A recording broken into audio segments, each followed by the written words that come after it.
Our family loves donuts. We don't eat them very often, but when we do, it's an event. I can remember one very specific and very dangerous U-turn that Dad pulled when we saw the hot sign flashing at Krispy Kreme. Oh yeah. We generally started every road trip with a stop at the local donut shop.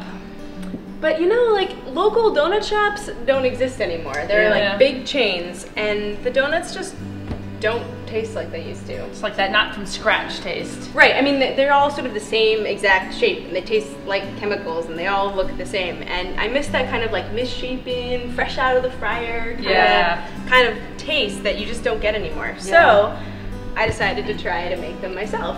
Cool. I always thought that was hard, making donuts. Yeah, I thought that too, and then I tried it, and it's really easy. So you just start with some flour and some baking powder, baking soda, salt, and cinnamon. You can use any spice you want, but I really like cinnamon. You can also use ground ginger or maybe a little clove or some nutmeg or something like that. Or you can leave them out all together and just make a plain cake donut. That would be good. Most excellent. And then just 2 tablespoons of butter and some sugar. Stir that around. 1 egg goes in, just like that. This couldn't be any easier. Buttermilk adds a sort of like lightness, but a tanginess as well, and it really tenderizes the bake good, as well as, you know, the egg and the sugar also help. Kind of like the pancake, like buttermilk pancakes. Exactly. And stuff. There's hardly any time I would make something with milk when I could make it with buttermilk. And then you just add the flour, the dry ingredients into the wet ingredients. You end up with more of a dough that's like sugar cookie batter, and that's like the right consistency. So basically you just put this in the refrigerator for at least 30 minutes, and then you can leave it in there for up to 3 hours if you'd like. And then we form them and we fry them and we're done.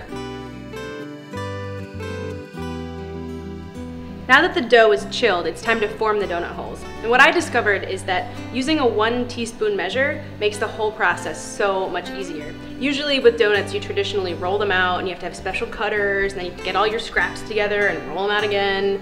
And that takes forever, and you have to let the dough rest and all this nonsense. But if you just use this little scoop, rounded scoop, you can create these little nuggets of dough that fry up just like regular donut holes. And you have promised me that these are going to get bigger, right? Yes, they start small, but they puff.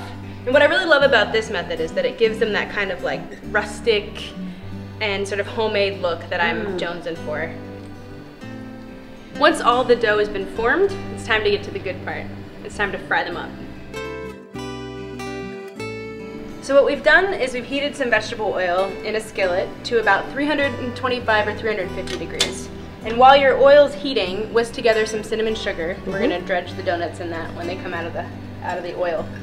You can use any sort of run-of-the-mill skillet, but the bigger area you have, it's sort of like anything else. You want more space so that the donuts can fry. Have space to swim? Yes. So then you just drop in your donut holes, and there's the sizzle. How many can you put in there at one time, would you say? You know, maybe like 10 or so. So we're gonna fry them on this side for like 1 to 2 minutes, and then once they get really golden, we're gonna flip them over. You want them to be really nice and crispy, because that's what gives you that crispy crunch on the outside, and then that really tender, Cakey, warm inside. Oh, I love that. 3 to 4 minutes in the oil, and they're ready to go. So here you go, Maggie. All right. Well, thanks for watching. We'll see you next week. In the meantime, for more recipes and videos, Head over to 3minutecooks.com.